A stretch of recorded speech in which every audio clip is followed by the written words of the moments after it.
Hello. বলি তুই তো নাকি বহুত বড় ইংলিশের মাস্টার হয়েছিস, তা একটা ইংলিশের মানে বলে দেন। কি বল? সেল মানে কি? সেল? হ্যাঁ রে, সেল মানে হচ্ছে বিক্রি। বিক্রি? হ্যাঁ। হ্যাঁ রে, সবাই যে সব রকম বলছে রে, সবাই সব রকম বলছে। মানে মানে যখন আমি জীবন বিজ্ঞান মাস্টারকে সুধালি যে সেল মানে কি, তখন বলছে কোষ। আর যখন ভৌত বিজ্ঞান মাস্টারকে সুধালি যে সেল মানে কি, তখন বলছে ব্যাটারি। আর যখন ইতিহাস মাস্টারকে সুধালি যে সেল মানে কি, তখন বলছে জেলখানা। আর এখন তোকে সুধায় তখন তুই বলছিস যে বিক্রি। তো আমি কোনটা ধরবো বল? ये फंस गया सी है।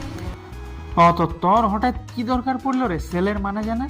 আমার দরকার পড়লো কারণ এখন একটা টোটোই বলে বলে গেল যে পুরুলিয়ার কোন কাপড় দোকানে সেল দিচ্ছে। তা আমি ভাবলি দেখি কি দিচ্ছে। ও, ওইটা জিজ্ঞেস করছিস? তো আগে বল। এই সেলটার মানে হইল ছাড়, মানে ছাড় দিচ্ছে। আচ্ছা, তো এটার আরেকটা মানে আছে? হ্যাঁ। এই ফোনটা রাখ, ফোনটা রাখ। আর কোনোদিন আমার সঙ্গে গল্প করিস না, মাথা খারাপ করে দিবে, পাগল হয়ে যাবে যে রে লোক।